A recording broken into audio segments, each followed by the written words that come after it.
যারা বলেন যে ইমামের পিছনে সূরা ফাতিহা পাঠ করতে হবে না, তাদের দলিলের একটু খণ্ডন করি, সামান্য একটু সংক্ষিপ্ত ভাবে বলবো, আপনারা একটু স্মরণ রাখবেন।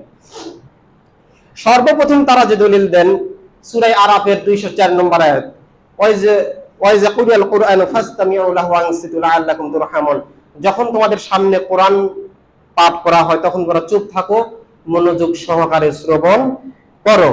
এই আয়াত দ্বারা আমাদের মাযহাবী ভাইয়েরা দলিল দেন যে যখন কোরআন পাঠ করে তখন মনোযোগ দিয়ে চুপ করে শুনতে হবে।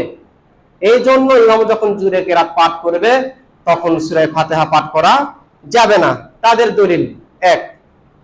এখন দেখতে হবে আয়াতটি নাজিল হলো কখন, আয়াতটি নাজিল হলো কখন।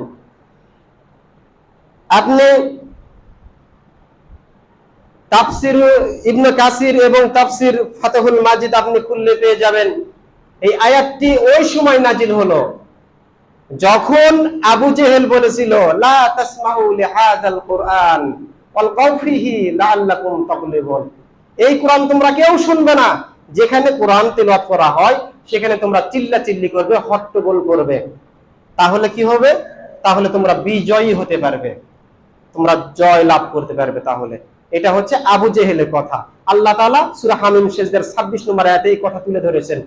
এই কথার পরিপ্রেক্ষিতে আল্লাহ তাআলা এই আয়াত নাযিল করলেন, না না না না না, কোরআন যখন তেলাওয়াত করা হয় তখন হট্টগোল করা যাবে না, চিল্লাচিল্লি করা যাবে না, ওখানে বিশৃঙ্খলা সৃষ্টি করা যাবে না। ওয়াইজা কুরিয়াল কুরআন ফাসতামিউ লাহু ওয়ানসিতু লাআল্লাকুম তুরহামুন, যখন কোরআন তেলাওয়াত করা হয় তখন তোমরা চুপ থাকবে এবং মনোযোগ দিয়ে শ্রবণ করবে। এই ঘটনাকে লক্ষ্য করে এই আয়াতটি নাজিল হয়। দ্বিতীয় 2 নম্বর পয়েন্ট হচ্ছে হাদিসে সূরা ফাতিহাকে খাস করা হয়েছে যে সূরা ফাতিহা ছাড়া সালাত হবে না, ইমামের পিছনে সূরা ফাতিহা পড়তে হবে খাস। অত্র আয়াতে খাস ভাবে বলা হয় না, আম ভাবে বলা হচ্ছে যে কোরআন তেলাওয়াতের সময় তোমরা চুপ থাকো। কোন সময়? কোন সময়? খুতবার মধ্যেও তো কোরআন তেলাওয়াত করা হচ্ছে, এই সময়? নাকি আমি বাড়িতে এমনি বসে বসে কোরআন তেলাওয়াত করতেছি ওই সময়? নাকি সালাতে কোরআন তেলাওয়াত করা হচ্ছে ওই সময়? কোন সময় চুপ থাকবো নির্দিষ্ট করা হয় না, খাস করা হয় না, আম ভাবে বলা হয়েছে। সুতরাং আম দলিল দ্বারা খাস দলিলকে রহিত করা যায় না। নম্বর 3, সূরা আরাফ নাজিল হয়েছে মক্কাতে। যারা হাফেজ রয়েছেন এখানে বলতে পারবেন সূরা আরাফ হচ্ছে মাক্কি সূরা, আল্লাহ রাসূলের মক্কা জীবনে সূরা আরাফ নাজিল হয়েছে। আরেকটি সূরা রয়েছে সূরা বাকারা, মাদানী সূরা। আল্লাহ রাসূল সাল্লাল্লাহু আলাইহি ওয়াসাল্লাম যখন 13 বছর মক্কায় থেকে এবার মদিনায় হিজরত করলেন, এই মদিনায় হিজরত করার পরে সূরা বাকারা অবতীর্ণ হয়েছে। এবার আপনি সহিহুল বুখারী খুলুন, হাদিস নম্বর 4534, 4534 নম্বর হাদিস, কিতাবুত তাফসীর অধ্যায়ে আপনি চলে যান, সূরা বাকারার 238 নম্বর আয়াতের তাফসীরে আপনি চলে যান, ওখানে পাবেন আন যায়েদ ইবনে আরকাম রাদিয়াল্লাহু আনহু قال, যায়েদ ইবনে আরকাম রাদিয়াল্লাহু আনহু তিনি বলতেছেন যে কুননা নাতাকাল্লামু ফিস সালাহ, আমরা সালাতের মধ্যে কথাবার্তা বলতাম, ওয়ায়ুকাল্লিমু আহাদুনা আখাহু ফি হাজিয়াতিহি, এবং আমাদের ভাইয়েরা তার ভাইয়ের প্রয়োজন বিষয়ে সালাতের মধ্যে কথাবার্তা বলতো। হাত্তা নাযালাত হাযিহিল আয়াত, তখন আল্লাহ তাআলা আয়াত নাযিল করলেন হাফিজু আলাস সালাওয়াতি ওয়াস সালাতুল বুস্তা ওয়া কুমু লিল্লাহি কানিতিন, তোমরা সালাত সমূহের যথাযথ হেফাজত করো, বিশেষ করে সালাতুল বুস্তা। হাদিসের মধ্যে এসেছে সালাতুল বুস্তা হলো আসরের সালাত, এই সালাতের তোমরা বিশেষ করে হেফাজত করো।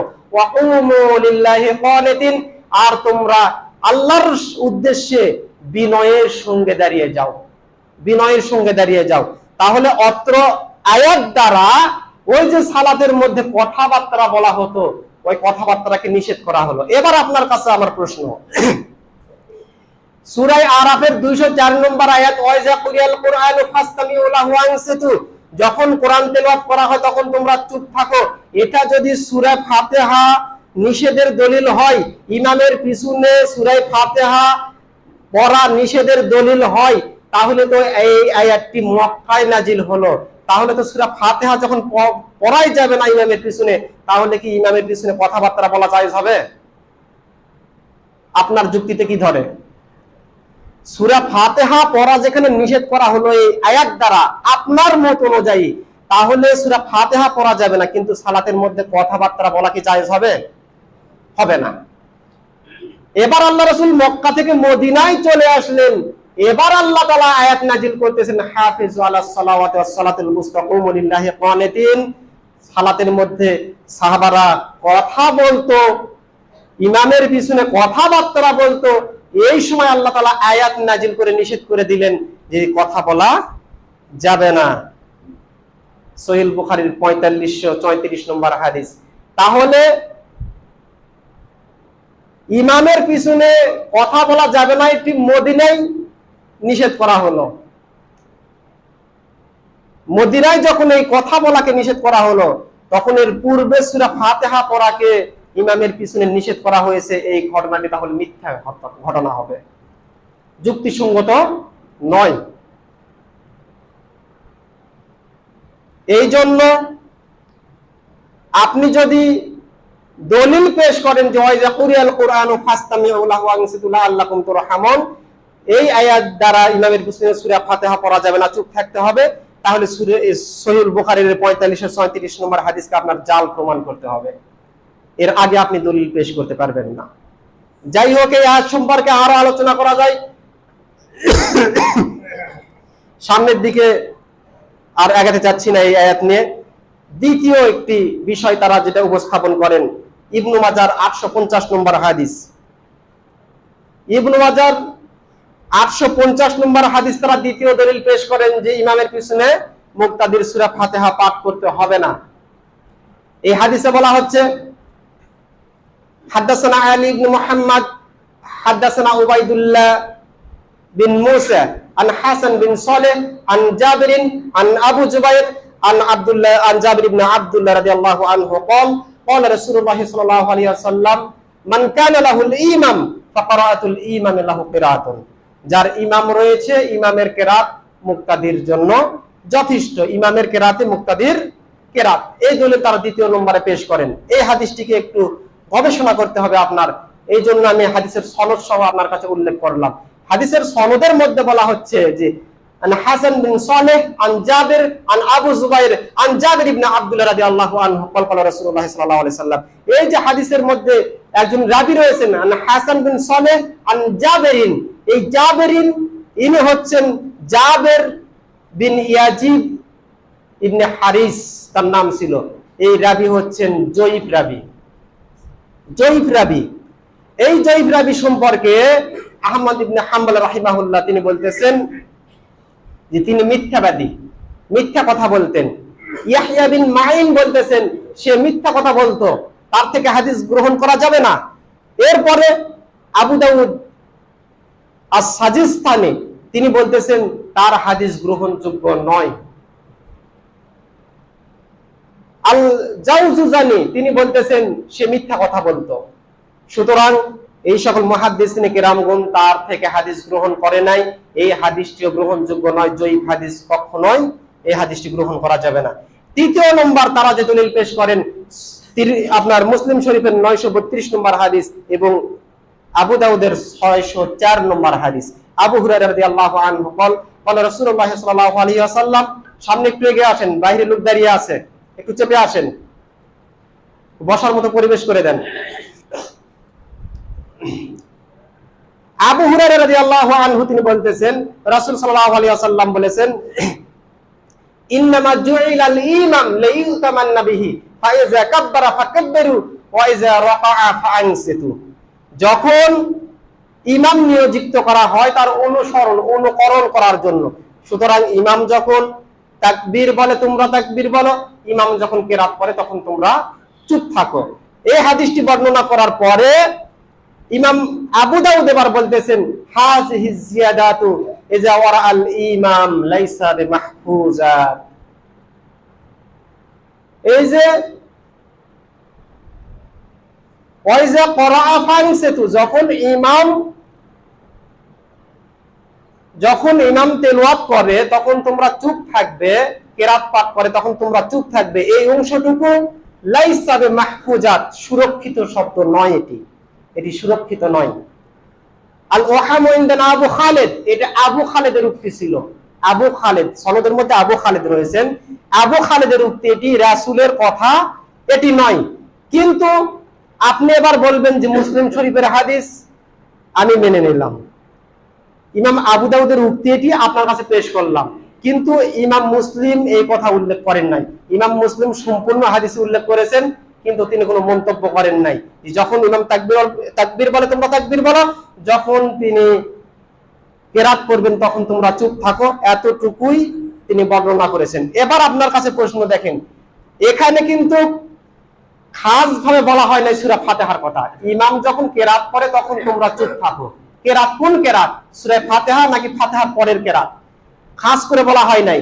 কিন্তু অন্যান্য হাদিসে যেগুলোতে সূরা ফাতিহা পড়তে হবে ওখানে খাস করে বলা হচ্ছে ওমুল কোরআন সূরা ফাতিহা ছাড়া সালাত হবে না, খাস। এখানে এই আবু দাউদের এই হাদিসের মধ্যে আমভাবে বলা হচ্ছে। দ্বিতীয় নম্বর পয়েন্ট, এই হাদিসটি বর্ণনা করেছেন আবু হুরায়রা, তিনি বলতেছেন ইমামের পিছনে কেরাত পড়তে হবে না। ওই হাদিসটি আগে যেটি বর্ণনা করলাম মুসলিম শরীফের ইসলামিক ফাউন্ডেশন 662 নম্বর হাদিস, ওই হাদিসটি বর্ণনা করেছেন আবু হুরায়রা, একই রাবী বর্ণনা করেছেন। ওই হাদিসে আবু হুরায়রাকে যখন প্রশ্ন করা হলো আমরা ইমামের পিছনে থাকি তখন কি করব, তখন তিনি বললেন যে ইকরা বিহা ফি নাফসিকা, তোমরা মনে মনে চুপি চুপি ধীরে ধীরে তোমরা ইমামের পিছনে সূরা ফাতিহা পড়ো। তাহলে ইমাম আবু হানিফা তাহলে আবু হুরায়রা রাদিয়াল্লাহু আনহু তার থেকে এর সমাধান নেন। তিনি এক হাদিসে বলতেছেন মুসলিম শরীফের হাদিসটি ইমামের পিছনে চুপ থাকতে হবে, আর এক হাদিসে বলতেছেন যে ইমামের পিছনে সূরা ফাতিহা পড়তে হবে। তাহলে সমাধান কি? সমাধান এটাই, ইমামের পিছনে চুপি চুপি সূরা ফাতিহা পড়তে হবে, অন্যান্য কেরাত পাঠ করতে হবে না। ইমাম যখন জুড়ে কেরাত পাঠ করতেছেন মাগরিব এশা ফজর সালাতে, তখন ইমামের পিছনে চুপি চুপি আস্তে আস্তে সূরা ফাতিহা পাঠ করতে হবে। সূরা ফাতিহার পরে যে তেলাওয়াত রয়েছে এটা পাঠ করতে হবে না, এটাই হলো এর সমাধান। এরপরে আপনি আসেন সূরা হিজর 87 নম্বর আয়াতে আল্লাহ তাআলা বলতেছেন ওয়ালাকাদ আতাইনাকা সাবআম মিনাল মাসানি ওয়াল কুরআনাল আযীম, আমি আপনাকে দিয়েছি বারবার পাঠকৃত 7টি আয়াত, ওয়াল কুরআনাল আযীম, এবং মহাগ্রন্থ আল কোরআন আপনার প্রতি আমি প্রদান করেছি। আল্লাহ তাআলা এখানে দুটিকে পৃথক করে দিলেন, আমি আপনার প্রতি নাজিল করেছি, আমি আপনাকে প্রদান করেছি সাবে মাসানি, বারবার পাঠকৃত 7টি আয়াত, বারবার পাঠ করা হয় 7টি আয়াত। কোন 7টি আয়াত? সালাতের মধ্যে বারবার যে তেলাওয়াত করা হয় 7টি আয়াত, এই 7টি আয়াত কোন 7টি আয়াত? অবশ্যই সূরা ফাতিহা, তাই না? অবশ্যই সূরা ফাতিহা, ওয়াল কুরআনাল আযীম, এবং মহাগ্রন্থ আল কোরআন আমি দান করেছি। তাহলে আল্লাহ তাআলা এখানে বুঝাতে যাচ্ছেন যে সূরা ফাতিহা হলো কোরআনের ভূমিকা, এটি কোরআনের অধ্যায় নয়। আর সূরা ফাতিহা, ফাতিহা অর্থই হচ্ছে ভূমিকা, সূচনা, আরম্ভিকা। ফাতিহা অর্থই হচ্ছে সূচনা, আরম্ভিকা। সুতরাং সূরা ফাতিহা এটি হচ্ছে কোরআনের ভূমিকা, কোরআনের সূচনা, আর বাদ বাকি যেগুলো সূরা রয়েছে এগুলো হচ্ছে অধ্যায়। এবার যদি আপনি এই কথা না মানেন তাহলে আপনার কাছে আমি যুক্তি দেব। সূরা মুজাম্মিলের সময় হয়ে গেছে, কেউ কিছু মনে করেন না, এই একটি আয়াত বলে আমি আমার আলোচনা শেষ করব ইনশাআল্লাহ। সূরা মুজাম্মিল আয়াত নম্বর 20 এর মধ্যে আল্লাহ তাআলা বলতেছেন ফাকরাউ মা তায়াসসারা মিনাল কুরআন, সালাতের মধ্যে যেখান হতে কোরআন থেকে যেটা তোমার সহজ মনে হয় ওটা তুমি সালাতের মধ্যে তেলাওয়াত করো।